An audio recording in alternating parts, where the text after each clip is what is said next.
Donc je passe la parole à Myria Céleste qui va introduire cette séquence. Oui, et pour reprendre ce qu'Ahmed vient de dire, nous vous proposons de participer à un klaxoon où vous nous donnerez, vous, votre perception de ce que la crise peut être et peut représenter en matière d'opportunité. Donc vous aurez donc affiché à votre écran un QR code qui vous permettra de vous connecter à un klaxoon et en un mot, vous allez nous dire, vous, quelle est votre perception de cette crise et en quoi elle peut être une opportunité. N'hésitez pas à utiliser donc, du coup, ce QR code qui s'affiche à votre écran. Et donc du coup, cette thématique a rapporté quelques questions. Et la première question que j'aimerais vous poser, c'est quels sont du coup pour vous vos conseils pour prendre des décisions à l'heure actuelle? C'est une très bonne question. Quels conseils pour prendre des décisions?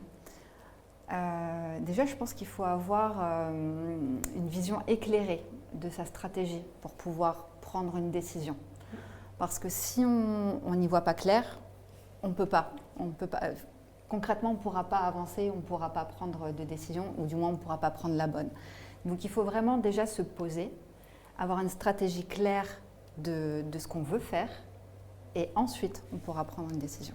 Ça, c'est important ce que dit Audrey, parce que ça fait écho avec ce que tu avais dit tout à l'heure, Thierry, à savoir sur la nécessité de se poser, plus même de revenir sur ou vers soi. À savoir comment il y a peut-être des principes fondateurs qui ne changent pas, et peut-être qu'il faut revenir à ces principes. C'est ça, les fondamentaux. Encore une affaire, effectivement, d'identité. Bon, j'ai cité Bruel tout à l'heure, je pourrais citer Pharrell Williams. On demandait à son attaché de presse ce qui faisait qu'il choisissait tel ou tel produit à sponsoriser ou quoi, et elle répondait, bah, c'est simple, Pharrell Williams, son identité, c'est que c'est un mec sympa. Donc si le produit est sympa, ou si l'initiative est sympa, il prend, si c'est pas sympa, il prend pas. En fait, c'est de tracer sa propre… son ADN. Son propre ADN, effectivement. Et donc, qui on est, et en fonction de qui on est qu'on y va ou est-ce qu'on n'y va pas. Alors c'est évidemment une réponse assez générique, je suis désolé, mais c'est important de ne pas se trahir soi-même et de ne pas aller… en fait, il faut vraiment écouter la petite musique qu'il y a en nous. C'est ça, mais moi je pense que c'est bateau ou c'est du bon sens, mais en même temps, quand rien n'est certain, il faut se raccrocher sur ce qui est certain. Oui, bah, surtout en ce moment. Tu vois bon, après ça, il faut aussi savoir prendre des risques. Tout à fait. Mais des risques quand même assez calculés. Enfin, je me tourne vers toi. Et je ne voudrais pas donner des mauvais conseils en disant allez-y, jetez-vous à l'eau, n'importe comment. Sachez qui vous êtes et à partir de qui on est, je crois qu'on peut y aller. Et puis aussi savoir s'entourer, je pense. On a eu 3 exemples ce matin. Stéphane Nomis, tout son développement, d'ailleurs il a appelé sa boîte Hippon. On a vu Alexis Onestas aussi, pareil, il a dit son moteur c'est sa passion, il revient toujours à sa passion. On a eu aussi Fouad Esbiri qui explique que finalement lui c'est un challenger et ce qu'il retrouve, c'est un peu le fil conducteur de ses projets, c'est ce goût pour le challenge. Myria, il y a peut-être d'autres questions, j'imagine. Il y a d'autres questions supplémentaires, effectivement. Et avant de les reprendre, donc n'hésitez surtout pas à répondre au klaxon pour vous donner, votre idée de comment transformer la crise en opportunité. Donc, la seconde question, c'est plutôt par rapport à Uzbek Erika. Donc, votre média explore le futur. Et justement, comment vous entrevoyez le futur? Comme je le disais, on essaye d'entre-apercevoir les signaux faibles. Alors pour cela, il y a des disciplines qui peuvent nous aider. J'en citerai par exemple une qui est la démographie.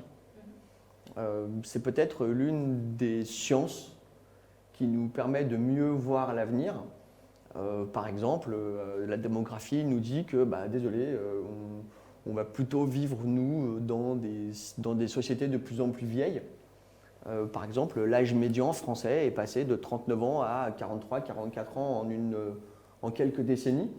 Donc par exemple, ça, c'est quelque chose sur quoi on peut s'appuyer. Ça veut dire quoi? Ça veut dire qu'on va avoir des sujets sur les retraites, ça veut dire que le cœur de la population active va plutôt être une population plus vieille, ça veut dire qu'on va faire moins d'enfants. Bon, ça, c'est par exemple un signal faible important. On pourrait en prendre d'autres. Tout à l'heure, tu as dit qu'il fallait regarder du côté des marges, là où il y a des opportunités, etc. Qu'est-ce que tu voulais dire par là? Par exemple, c'est la redécouverte du concept d'écosystème. On parlait tout à l'heure de communauté. Ce que je trouve intéressant, c'est que les communautés se sont mises à se parler les unes les autres On n'est plus dans des tribus comme on pouvait le dire avant, où on se regardait un peu les uns les autres en disant il y a les uns et puis il y a ceux qui sont là.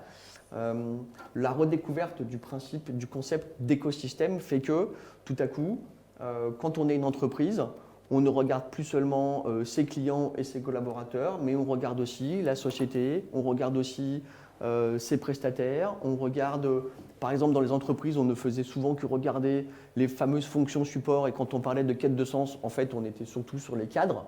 D'accord. On a redécouvert l'école bleue, je crois que c'est fondamental de se rendre compte qu'il y a encore dans ce pays un certain nombre d'ouvriers et d'employés qui sont le cœur vibrant de la population active. Et donc cette redécouverte de l'écosystème nous permet de ne pas seulement voir devant, mais sur les côtés, voir en profondeur. Ok. Et puis, du coup, dernière question. Finalement, on se rend compte que le monde est en constante mutation et notamment les marchés. Donc finalement, est-ce que l'entreprise n'est-elle pas finalement toujours en mutation et doit toujours s'adapter? Si, je pense que on doit toujours rester sur ses fondamentaux, en fait, finalement, rester sur l'intérêt pour lequel on a voulu devenir entrepreneur, l'intérêt pour lequel on a voulu créer son entreprise. Mais par contre, effectivement, la société, elle est en constante mutation. Et d'ailleurs, on l'a bien vu. Ça nous a obligés à accélérer la transition numérique.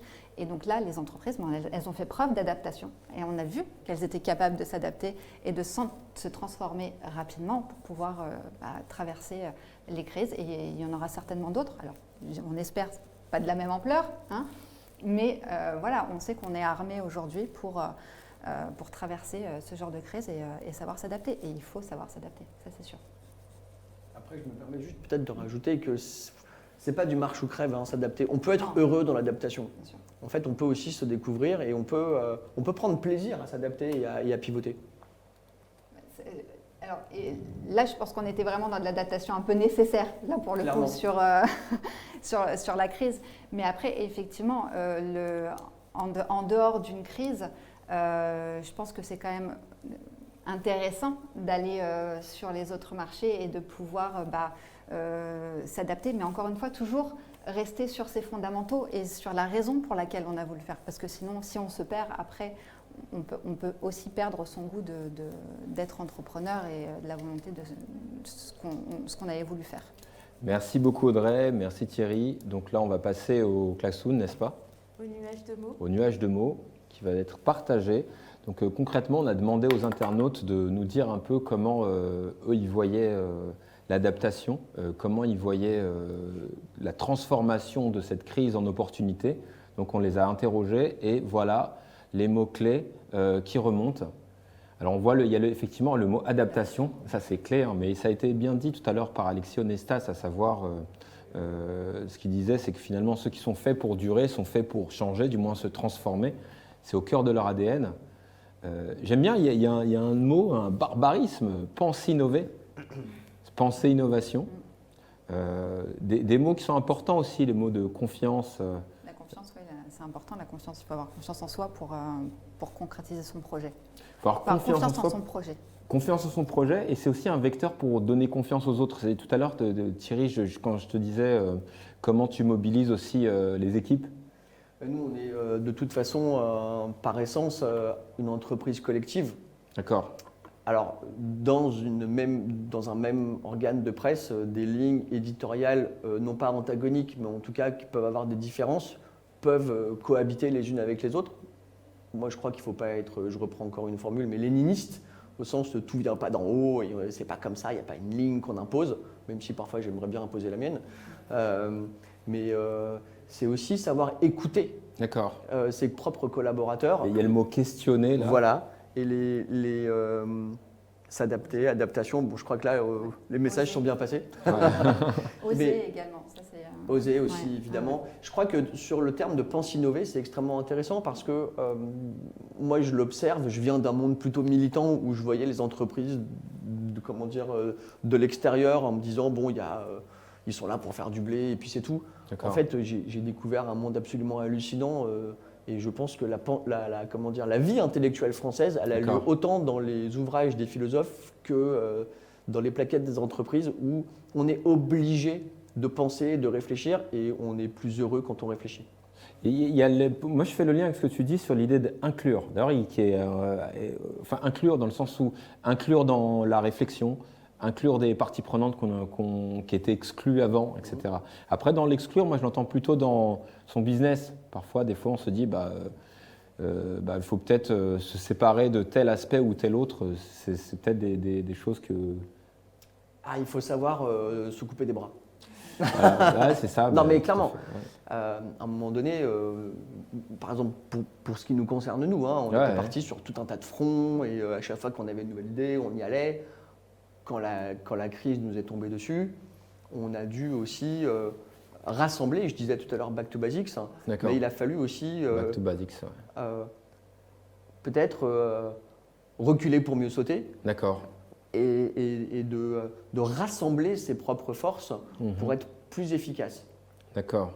Donc il y a vraiment aussi, là, en fait, c'est un temps où il faut prendre du recul sur soi-même et interroger. Extrêmement difficile de Ouais. prendre du recul par les temps qui courent, mais c'est important de se remettre à marcher pour réfléchir, c'est important de bouquiner, c'est important de ne rien faire.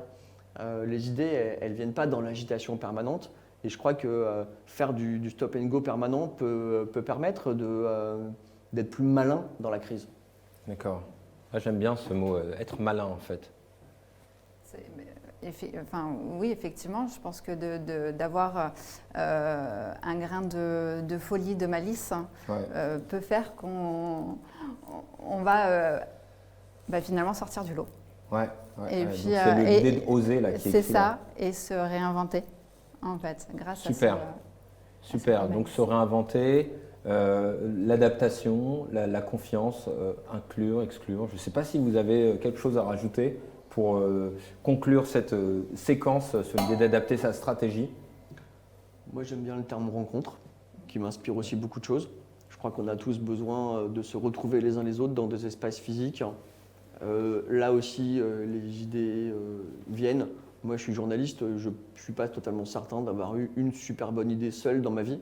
D'accord. En revanche, en faisant preuve de curiosité, qui est le principe du journalisme, on peut éventuellement, en faisant bien gaffe de ne pas piquer les idées des autres et en disant que c'est les siennes, mais créer des choses qui émergent du collectif. D'accord. Et je crois que c'est ça aussi qui est intéressant dans inclure, c'est aussi l'idée qu'on a vraiment toujours besoin des autres. Alors après ça, je me méfie souvent du terme d'inclusion parce que c'est un peu un mantra du moment. tout à Et fait, parfois, quand on dit inclure, on a envie d'exclure et on a envie de saucissonner C'est ça, l'espace public. Moi, je crois beaucoup à autrui. Et c'est peut-être ça, moi, si j'avais un message, j'en ai déjà dit un tout à l'heure, mais peut-être un autre, c'est comme un homme politique qui a 50 milliards de priorités. Bon, disons, mon deuxième message, c'est ça. C'est de ne pas penser qu'on est le meilleur seul, quoi. D'accord. Audrey ? Moi, j'aime bien le terme questionner, en fait, parce qu'effectivement, quand on questionne, on apprend. Et je pense qu'on est dans une période où on a besoin d'apprendre pour pouvoir avancer. Et donc, il faut questionner, il ne faut pas hésiter. Donc questionner et se rapprocher des autres. Hein. Tout à l'heure, tu parlais de rencontres. Rassembler. En fait, on est fort ensemble, quoi. On est fort ensemble. Et c'est bien. Je suis content en fait de vous écouter comme ça parce que souvent, en fait, on fait un raccourci et on pense l'entrepreneur seul dans sa démarche. C'est quand on l'héroïse, on a du mal à voir finalement tous ceux qui sont avec. Il y a des visionnaires. Voilà. Ça existe, il faut être honnête. Il y a des gars, il y a des nanas qui, il y a un côté génie aussi, il y a un côté artistique. D'ailleurs, c'est pas un hasard si on peut trouver des jonctions entre l'art contemporain, je ne dis pas ça parce que tu es là, Yes. et la création d'entreprise. Je crois qu'il y a besoin d'avoir un petit grain de folie, tu l'as dit tout à l'heure. Effectivement, le fait de composer quelque chose, parfois, peut être quelque chose d'ultra singulier. Parfois, quand on ne sait pas trop et que tout le monde se regarde en disant où est-ce qu'on va, il y a un peu souvent quelqu'un qui se dit c'est là.